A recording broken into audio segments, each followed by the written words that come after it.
चलो कंटिन्यू करते हैं। We say that G is the internal direct product of H and K। Okay, internal direct product of, इसी को short में we denote it as IDP, of the groups or subgroups of H and K if the following three conditions are satisfied। कौन कौन से? A, H is a normal sub, both H and K are normal subgroups of G। words में लिख सकते हैं if you want, both H and K are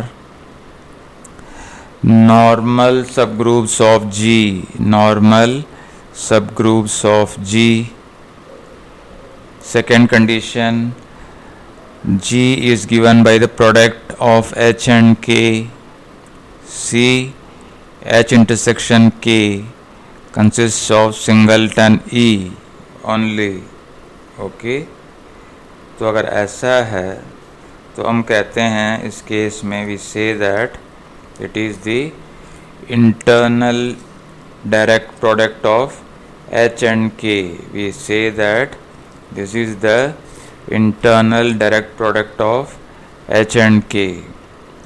तो इस case में इसको लिखें, it is, इसको डिनोट कैसे करते हैं?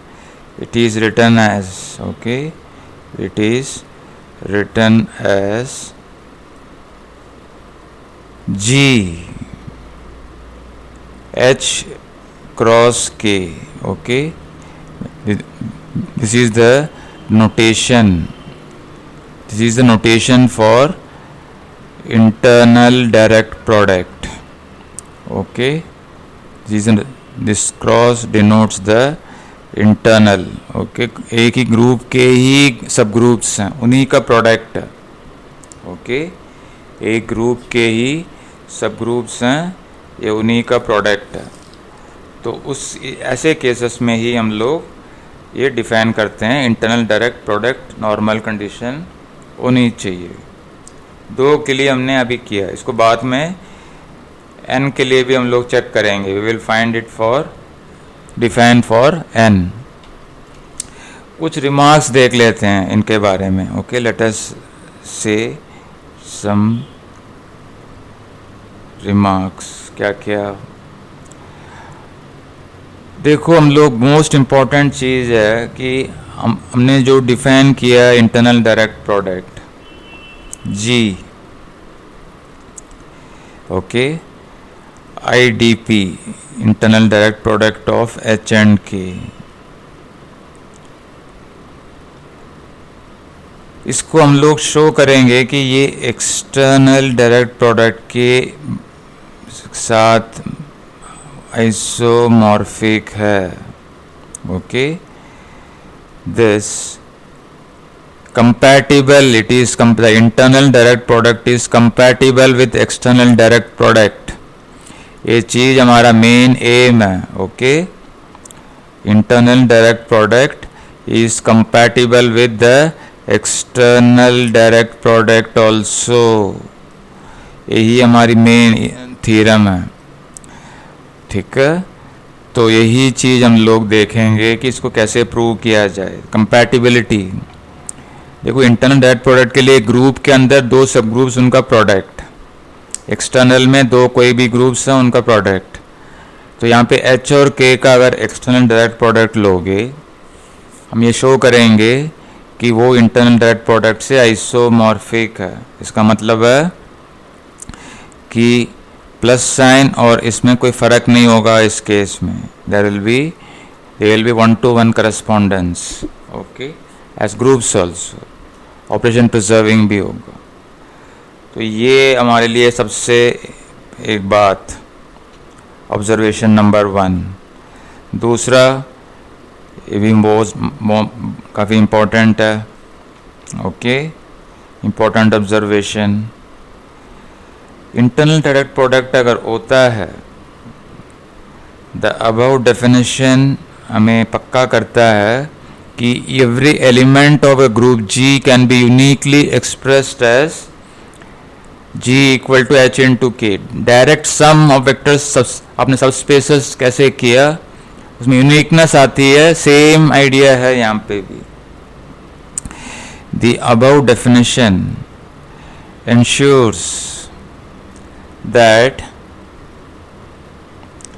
every element G from the group G can be written uniquely, okay, can be written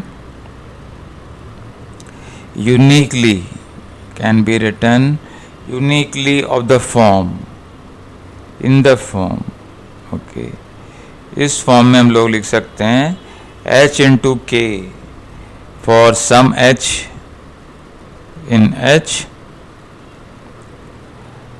for some H in H, and for some K in K। इसका मतलब है कि for each element G in the group G, there exists an unique element H in H, and unique